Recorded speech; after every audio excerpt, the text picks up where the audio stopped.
Okay, let's look at another the late Robin Williams film, Awakenings, came out in 1990, directed by Penny Marshall.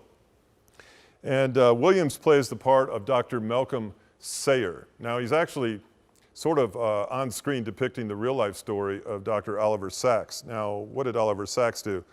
Well, Oliver Sacks studied medicine as a doctor and sought to bring a medication to a group of people who were kind of part of an encephalitis epidemic. So they're in a ward where these people have been for some of them many years in a catatonic state. And Dr. Malcolm Sayer, the character played by Williams, is seeking to find a drug to bring them out of that trance, that catatonic state. His patient, one of them anyway, is the one and only Robert De Niro. And Robert De Niro does, with the introduction of this drug through Dr. Sayer, come alive again, becomes aware of what's going on, becomes sensitive, begins to live his life.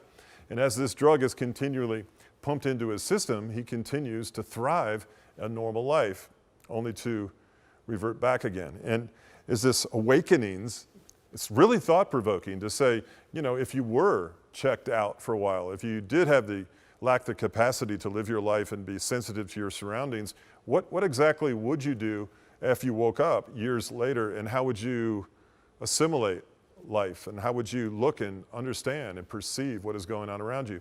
Well, that's part of what Awakenings is about, and Robin Williams does an incredible job in this movie.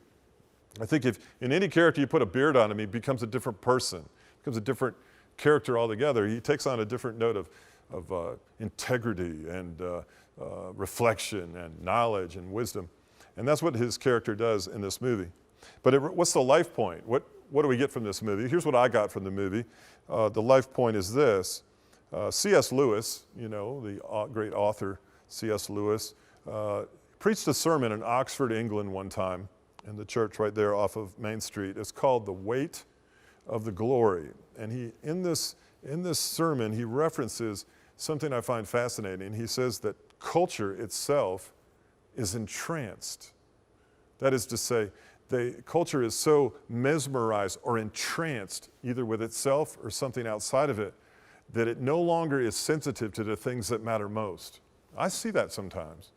I see culture so checked out, almost to a spiritually catatonic state, where they cannot see what it is they need the most from a spiritual standpoint, oblivious. C.S. Lewis says that what that entranced culture needs is a wake-up call, a shock to break that trance. And he says that trance can be broken by the gospel of Christ. So maybe you're in this spiritually catatonic state. You're living your life but oblivious maybe to the greatest need that you may have, the need for redemption or forgiveness or love or purpose or meaning, all found in this relationship with this person of Christ of which we speak on this website. Have you been desensitized, my friend, to the things that perhaps matter most? Go back and look at this movie, Awakenings. Now, if Christ was introduced to your life, how would you assimilate him in? How would you perceive the world around you? How would things begin to be reprioritized? And how would you be grateful for what it is you have? What things would you let go of, and what things would you want more? Because when he's introduced into a person's life, the trance is lifted, and eyes can see and ears can perceive what he's been saying the whole entire time. Awakenings, for me anyway, of course, I'm in ministry, but for me anyway, is a way of breaking that spell. And when that spell comes over you and you can't see what it is you need most, it's time. It's time for a wake-up drug, and that drug sometimes, I think, is the gospel. It has a powerful feel about it. When it comes and enters your life, it breaks that spell and we can see again. Anyway, Awakenings, Robin Williams, the late Robin Williams, fantastic movie, 1990.